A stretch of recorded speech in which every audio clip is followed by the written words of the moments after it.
Bonjour les amis, fans de l'Olympique lyonnais, bien dans cette vidéo bilan du mercato de l'hiver 2025. Un mercato bien évidemment attendu surtout dans le sens des départs puisque la DNCG nous a infligé une interdiction de recrutement. Il fallait rentrer de l'argent, il fallait réduire la masse salariale. Il n'y a pas que la DNCG qui était, on va dire, demandeur de cela, puisque on l'a appris, l'UEFA avait mis une épée de Damoclès sur la tête de l'OL en menaçant d'exclure le club de l'Europa League. Donc il fallait faire quelque chose. Des apports ont été faits à hauteur de 83 millions d'euros et des ventes également ont été réalisées, 63 millions. Et puis quelques départs gratuits, quelques prêts. On va faire un petit peu le point sur tout ça. Je dirais que globalement, bon, c'est mon ressenti. Je trouve qu'effectivement, le job a été fait. Pas des ventes exceptionnelles, c'est le moins qu'on puisse dire. Mais bon, on va dire globalement, on peut être plutôt satisfait. Après, il y a quelques cas particuliers qui, moi, me gênent un petit peu parce que on va voir quand on va faire un petit peu le tour de ce qu'il reste dans l'effectif. Je trouve qu'il y a quand même des postes où on est un petit peu léger après ce mercato. Alors, Anthony Lopez parti du côté de Nantes. Là, évidemment, économie de salaire et puis surtout économie, on va dire, d'embêtement dans le vestiaire. Jeffinho qui est reparti à Botafogo pour 5 millions. Je pense que c'est mieux pour tout le monde. Bon, on perd quand même 5 millions sur le joueur. De toute façon, on a perdu de l'argent sur tous les joueurs, hormis Luis Enrique.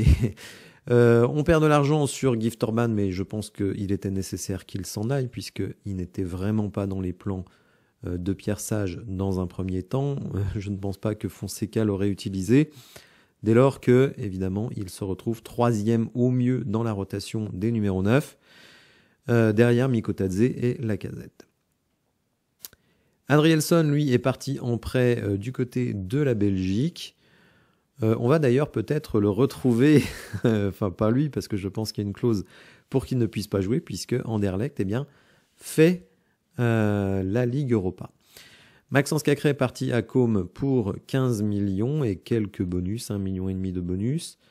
Alors, beaucoup se sont réjouis de son départ. Je remarque que énormément, mais vraiment énormément de suiveurs de la chaîne me disaient « Mais on ne peut pas gagner de match avec Maxence Cacré. Quand il sera parti, on va enfin gagner des matchs. » Et on voit que c'est exactement ce qui s'est passé. Donc vraiment, je salue vraiment le sens de l'anticipation de ces personnes qui m'ont dit « Le départ de Cacré, ce sera le début du renouveau pour l'Olympique lyonnais. » Et effectivement, c'est bien le cas. En tout cas, bon, trêve de plaisanterie, je pense que quand même, quand on voit la rotation qui nous reste au milieu, je trouve ça quand même un peu léger. Ceux qui préfèrent Verretou à Cacré, c'est leur point de vue. Moi, personnellement, je ne suis pas du tout de cette école-là, mais je sais que je suis minoritaire, je l'accepte. Que puis-je faire contre la foule ? Mais en tout cas, je trouve qu'on est un peu déplumé au milieu de terrain. Alors, c'est pour ça d'ailleurs que je comprends d'autant moins le prêt de Mamadou Diawara au Havre, parce que vraiment, s'il y avait une possibilité de jouer, c'est un petit peu comme Adrielson quand il est reparti au Brésil. Quand vous voyez les mecs qu'on a en défense centrale, Omari, Kaletakar, Niakate, ne me dites pas qu'Adrielson il n'aurait pas pu se battre pour obtenir un peu de temps de jeu. Bon c'est la même chose pour Diawara. Oui, il n'a pas joué jusqu'à présent, mais avec le départ de Cacré, avec la nullité absolue de Verretou et la médiocrité absolue de Tessman, écoutez, je me dis quand même, il aurait peut-être eu du temps de jeu. En tout cas, moi je pense que les joueurs ils doivent se battre pour avoir du temps de jeu. Ce sont des jeunes joueurs, donc ils ont du temps. À eux d'être patients. En tout cas, bon, je trouve que c'est dommage parce que là aussi, je trouve que ça donnait une solution de plus. Alors à la limite, on enlève Cacré, ça rapporte 15 millions. Mais Diawara, honnêtement, je ne comprends pas ce départ. C'est un peu la même chose pour Saïd Benrahma. Quel est l'intérêt de prêter Saïd Benrahma en Arabie Saoudite ? Prêter. Si on l'avait vendu, c'est différent. On rentrait de l'argent, je dis rien. Mais là, il est prêté jusqu'à la fin de la saison avec une option d'achat obligatoire. Mais ne me dites pas, les amis, que ça ne va pas manquer une rotation dans les ailes que représente Saïd Benrahma. Franchement, alors oui, il fait pas une grande saison, il s'est un peu laissé aller, il a pris un petit peu de rondeur, on va dire, mais malgré tout, il a fait des stats, et je trouve que c'est quand même mieux de l'avoir lui que de n'avoir rien. Alors certains me disent, oui, mais économie de salaire. Mais attendez les amis, Saïd Benrahma, il gagne 5 millions annuels. Il lui reste 5 mois à faire avant la fin de la saison, c'est-à-dire 2 millions. Donc on économise 2 petits millions. Et selon moi, on s'affaiblit énormément sur le plan sportif parce qu'on n'a plus de rotation. À l'instant T, vous êtes obligé, vu que Fofana est blessé, eh bien de faire jouer Nuama. Si certains trouvent que c'est un progrès, moi ce n'est pas mon cas. Donc je trouve très surprenant ce choix de prêter Benrahma. Vous le vendez, je ne dis rien. Vous le prêtez jusqu'à la fin de la saison. S'il veut aller en Arabie Saoudite, il peut très bien y aller l'été prochain puisque l'idée est là, Neom le veut déjà depuis un petit moment, donc je pense qu'il serait revenu à l'assaut. Donc je ne comprends pas du tout ce transfert. Ça soulage tout le monde, ça enlève un petit peu de sous dans la masse salariale. Alors Luis Enrique, lui, c'est un cas un petit peu particulier, puisqu'il n'a quasiment jamais mis les pieds à Lyon, sauf pour venir voir un match de Coupe d'Europe, me semble-t-il. Acheté 16 millions avec des bonus, vendu 33 millions avec des bonus. L'argent revient intégralement à l'Olympique Lyonnais puisque c'est nous qui avons payé ce transfert.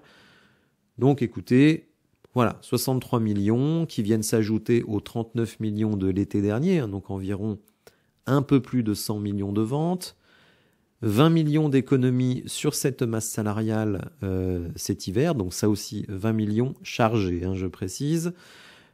Bon, c'est bien, c'est pas exceptionnel, mais c'est bien. Mais bon, sur 2-3 sujets, je suis un petit peu réticent. Et même Adrielson, d'une certaine manière. Alors oui, il fallait une place d'extra-communautaire, mais on voit qu'entre-temps, Maitland Niles a eu le passeport des Barbades, donc il ne compte plus comme extra-communautaire. Donc finalement, on a une place ouverte d'extra-communautaire. Franchement, Adrielson, en défense centrale, il aurait pu être utile. Puisque John Textor nous a dit que selon Pierre Sage, Adrielson, c'était notre meilleur défenseur central. Mais bon, vous le savez, John Textor ne va certainement pas nous mentir, les amis. Ce n'est pas du tout son genre. Donc, bon, voilà. Globalement, bilan positif, dans le sens des départs. On peut chipoter sur un ou deux trucs. On verra de toute façon, jusqu'à la fin de la saison, si on ne manque pas de rotation, ça veut dire que on aura eu raison de faire ça. Si on a un blessé par-ci, un blessé par-là, par exemple, si Matic se blesse et que vous êtes obligé d'aligner Verretou Tolisso ou Tolisso Tessman, et puis que on voit que le milieu prend l'eau, faudra pas se plaindre, hein, parce que je pense qu'un Diawara aurait fait du bien. Et sur les ailes, on voit que quand Fofana est blessé, vous êtes obligé de titulariser Nuama et vous n'avez aucune rotation. Donc, je trouve quand même qu'on est allé un peu loin, et c'est surtout Benrahma et Diawara qui me gênent parce que financièrement, vous ne gagnez quasiment rien. Le salaire de Diawara, c'est peanuts à l'échelle de l'Olympique Lyonnais. Et le salaire de Benrahma, sachant qu'il ne reste que 5 mois dans la saison, c'est à peine plus de 2 millions. Donc, franchement, je trouve que là, il y a de quoi redire. N'hésitez pas, évidemment, à me donner votre sentiment dans les commentaires. Alors, malgré tout, on compte une arrivée, Thiago Almada, donc argentin. D'ailleurs, j'ai noté que dans la fiche transfert market de Thiago Almada ne figurait plus le drapeau italien, ce qui nous a induit en erreur pendant longtemps. Non, Thiago Almada, il est bien extra-communautaire. Alors, il a joué 2 matchs, il n'est pas prêt. Il n'est pas prêt physiquement, ça c'est une évidence. On sent quand même qu'il y a du ballon, ça c'est vrai. Difficile de le juger, les amis, hein, il a vraiment très peu joué. Après, moi j'attends de voir. Oui, il y a du ballon, mais bon, des joueurs qui ont du ballon en Ligue 1, à mon sens, ça ne suffit pas. Il faut quand même une certaine dimension physique, il faut de la caisse. Pour le moment, il n'a pas cette caisse. Donc c'est très bien qu'on ait pu garder Ryan Cherki pour pouvoir assurer une transition. Mais ce qu'il faut savoir, c'est que Thiago Almada est prévu pour jouer au milieu de terrain. Donc je pense que dans les semaines à venir, on va retrouver un 4-2-3-1 avec Thiago Almada au milieu parce que malgré tout, il fait quand même des efforts défensifs. Là, il n'y a pas les jambes pour les faire, mais je veux dire, c'est un joueur qui fait des efforts défensifs. Donc, on aura Almada au milieu, on aura sans doute Cherki à droite, Fofana à gauche, et en pointe, soit Lacazette, soit Mikotadze. Là où Mikotadze, il se rate vraiment, c'est que Lacazette est vraiment en difficulté, et que quand Mikotadze rentre, eh bien écoutez, il a eu une bonne période, mais là, vraiment, au mois de janvier, c'est très très compliqué pour lui.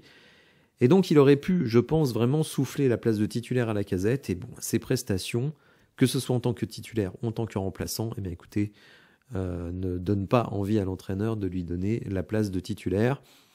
Donc c'est un vrai problème, mine de rien, ce poste 9, parce que pour le moment, ni Lacazette, ni Mikotadze, qui habituellement sont des buteurs, eh bien nous mettent des buts. Et vous savez les amis, bon, c'est vrai, j'ai fait un débrief où j'étais un peu acerbe vis-à-vis de nos joueurs. Je vous rappelle la composition telle que je l'avais présentée dans un premier temps.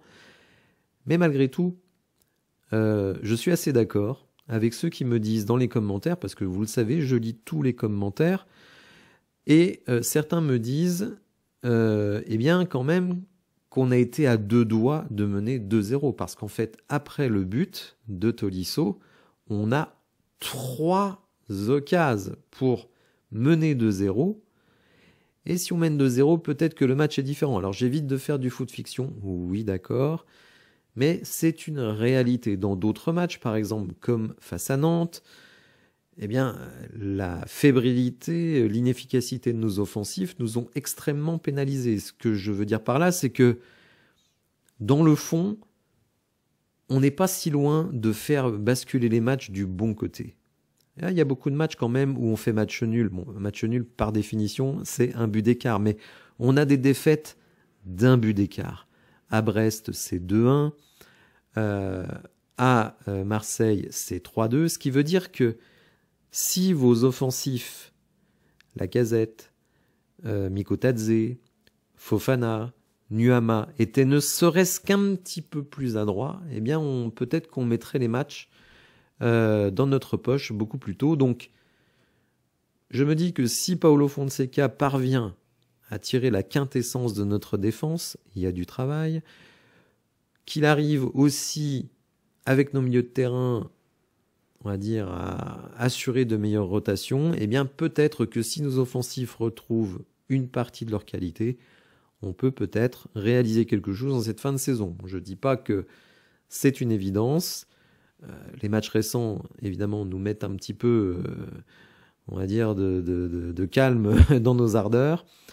Mais voilà, donc Thiago Almada, lui, aura évidemment un rôle à jouer. Mais je me dis, si vous avez, outre nos défenseurs habituels, même si je ne suis pas hyper satisfait, notamment des centraux, je me dis, avec Tolisso, Matic devant la défense, à gauche Fofana, en numéro 10 ou en 8, comme vous voulez, Thiago Almada, Cherki à droite, et un Lacazette ou un Mikotadze qui retrouverait un petit peu de leur lustre, bah, je me dis quand même que ça tient la route. Alors c'est vrai, on n'a plus tellement de rotation, mais déjà si le 11 fait le job, ça peut quand même être très positif.